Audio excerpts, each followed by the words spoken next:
दोस्तों नमस्कार, आदाब, सत श्री अकाल। कनाडा का अगर आपने स्टूडेंट वीजा लगवाना है 2026 में तो इन चीजों का ध्यान रखिए और ये स्टेप्स फॉलो कीजिएगा अगर आप चाहते हैं गारंटी के साथ अपना कनाडा का वीजा लगवाना। पर ये जो मैं आखिरी में चीज बताने वाला हूं वो कभी मत करना, नहीं तो बेवजह आपका वीजा रिफ्यूज होगा और आपको पता तक नहीं चलेगा। तो क्या है सही गाइडेंस, और अगर आप ये स्टेप्स फॉलो करते हैं आपको किसी भी एजेंट के पीछे जाने की जरूरत नहीं है। तो इसके लिए हमारे साथ देखिए आज की ये video. Check, check, Johnny Hans.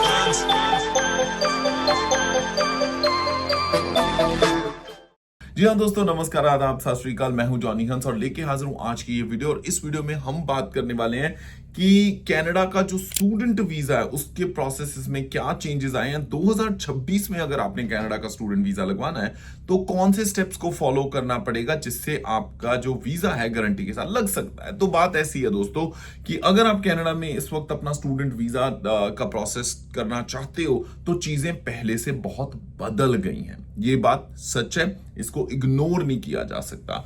और सबसे इंपॉर्टेंट चीज अगर देखी जाए तो पहले जो स्टूडेंट्स का इनटेक था वो बहुत ज्यादा था कनाडा में, जिसकी वजह से कॉलेजेस यूनिवर्सिटीज के पास बहुत सारे डिफरेंट बैचेस थे। तो कहने का मतलब अगर आपने जनवरी में अगर जाना था कॉलेज तो आप अगर अक्टूबर में भी कॉलेज चूज करते हो तो एक फटाक से 1-2 हफ्ते के अंदर अंदर ऑफर लेटर आ जाता था और उसी के साथ महीने के अंदर वीजा, यानी आप तब भी आके जनवरी की क्लासेस लगा सकते हैं। पर अब ऐसा नहीं है। अगर आपने किसी भी इनटेक के लिए आना है, लेट्स से अगर आपने मई इनटेक के लिए आना है तो 6 महीने पहले आपको तैयारी करनी शुरू करनी पड़ेगी। और इस वक्त बहुत सारे कॉलेजेस यूनिवर्सिटीज मई इनटेक के लिए जो एप्लीकेशन है वो एक्सेप्ट कर रहे हैं। और कुछ यूनिवर्सिटीज तो इतने कम प्राइस पे आप कनाडा में स्टडी कर सकते हो जितने में लोकल कनाडा के स्टूडेंट जो हैं, यानी रेजिडेंट्स हैं या सिटीजन हैं, उनकी कॉस्ट पे भी आप कनाडा में स्टडी कर सकते हो। तो कनाडा में स्टडी करने का इससे पहले अच्छा मौका नहीं था कि इतने कम प्राइस पे आप स्टडी कर सकते हो। जी हाँ, तो सबसे पहले बात है कि आप चेक कर लीजिए कि आपने कौन सी सिटी में जाना है। एक प्रो टिप मैं देना चाहूंगा। बात ऐसी है कि जो छोटे शहर है वहां पे पीआर की पॉसिबिलिटी जरूर है, बट काम की उतनी अपॉर्चुनिटीज नहीं होती जितनी बड़े शहरों में होती है। तो चाहे आप टोरंटो चूज कर लीजिए, वैंकूवर चूज कर लीजिए, मॉन्ट्रियल चूज कर लीजिए, चूज वो शहर कीजिए जहां पे आते ही आपको एटलीस्ट पार्ट टाइम जॉब तो मिल जाए, क्योंकि पढ़ाई के साथ साथ थोड़ा बहुत तो काम आप करोगे ही। तो इसलिए अगर आपकी चॉइस है कॉलेज और यूनिवर्सिटी, वो लीजिए जहां पे आपको काम मिलना आसान हो। उसके बाद नेक्स्ट स्टेज आ जाती है पीआर की, जब आप बाद में मूव हो सकते हो। अब दूसरी इंपॉर्टेंट चीज ये है कि अगर तो आप मैरिड हो तो पोस्ट ग्रेजुएट डिप्लोमा मत लेना। अगर कोई आपको बोलता भी है, अगर आप मैरिड हो तो आप मास्टर्स डिग्री लो ताकि आपका स्पाउस आपके साथ आ सके। इसमें भी अब एक इंपॉर्टेंट टिप है जो नोट कर लीजिए कि मास्टर्स डिग्री भी वो होनी चाहिए जो अराउंड 2 इयर्स की हो।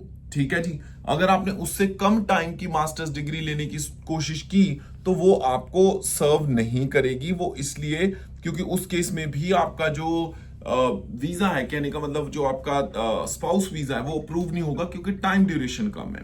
इसलिए आपको जो मास्टर्स डिग्री है वो भी कम से कम 2 साल की चाहिए। अगर आपको पूरी 2 साल की कंफर्म्ड मास्टर्स डिग्री चाहिए और वो भी कम से कम प्राइस में, और वो भी चाहते हो जिसमें आपका spouse open work permit approve हो, ईमेल कर दीजिए apply@checkcheckservices.com, apply@checkcheckservices.com। और अगर हमारी टीम आपके लिए कॉलेज यूनिवर्सिटी ढूंढती है, आपका वीजा लगवाती है, तो अगर आपके स्पाउस ने आना हुआ तो उनके लिए एट नो कॉस्ट हम आपकी फाइल लगा देंगे। और बताइए, उसके साथ साथ अगर वीडियो अच्छी लगी तो वीडियो को लाइक करना मत भूलिएगा। अब मैं आता हूं दूसरे पॉइंट पे।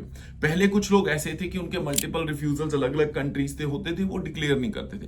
बट अब इमिग्रेशन उस हद तक जाती है चेक करने कि अगर आपका पहले कोई रिफ्यूजल है तो आपको डिक्लेयर करना ही पड़ेगा। वो चीज मत भूलिएगा।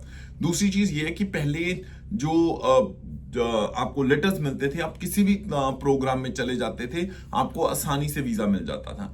बट अब रेकमेंडेशन यही है कि आप उन प्रोग्राम्स को लीजिए जिनकी आगे जाके परमानेंट रेजिडेंसी होने की ज्यादा चांसेस हैं, अगर आप कनाडा में परमानेंट होना चाहते हो। पर अब तक जो डेटा वो वही है कि 80 से 85% जो इंटरनेशनल स्टूडेंट्स कनाडा आते हैं वो यहाँ पे परमानेंटली सेटल होना पसंद करते हैं। तो अगर आप अपनी फैमिली के साथ यहाँ सेटल होना चाहते हो तो प्रोग्राम सही चूज करना। दूसरी चीज, ताकि वीजा आपका रिफ्यूज ना हो। रेलिवेंसी आपको दिखानी ही पड़ेगी। ये नहीं है कि आपने कुछ और स्टडी कर रखी है, एक्सपीरियंस भी कोई और है और आप कोई भी प्रोग्राम ले रहे हो तो वो चीज नहीं चलती। इसलिए आपको रेलिवेंसी बना के दिखानी बहुत जरूरी है। आपकी जो एसओपी इतनी इंपेकेबल होनी चाहिए कि उसमें प्रॉपर स्टडी प्लान हो कि क्यों आपने ये प्रोग्राम लेना है। सिर्फ यही नहीं, आपके जो फंड्स हैं वो प्रॉपर एक्सप्लेन होने चाहिए, जस्टिफाई करने चाहिए कितनी कॉस्ट और कितने एडिशनल फंड्स आपके पास हैं। एक और चीज बहुत सारे दोस्त पूछते हैं कि क्या आपके पेरेंट्स के फंड्स या आपके पेरेंट्स के अकाउंट के फंड्स दिखाए जा सकते हैं। तो यस, आप अपने पेरेंट्स के फंड्स जो भी हैं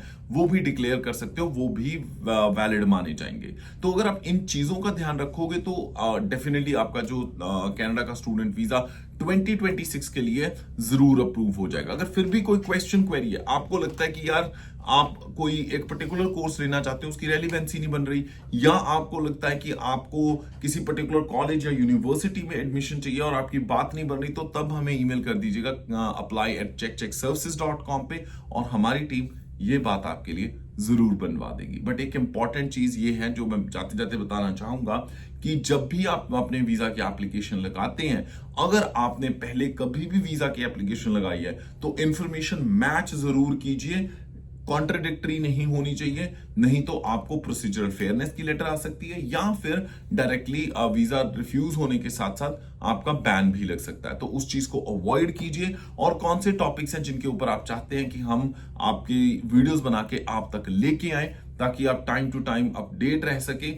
और एक इंपॉर्टेंट चीज ये भी है कि हाँ जी, इस वक्त जो प्रोसेसिंग टाइम है अप्रोक्सीमेटली 2 महीने का चल रहा है स्टूडेंट वीजा का। इसी के साथ मैं जॉनी हंस फिलहाल लेना इजाजत। हंसदे मुस्कुराते रहो जी, रब रखा। Check, check, Johnny Hans.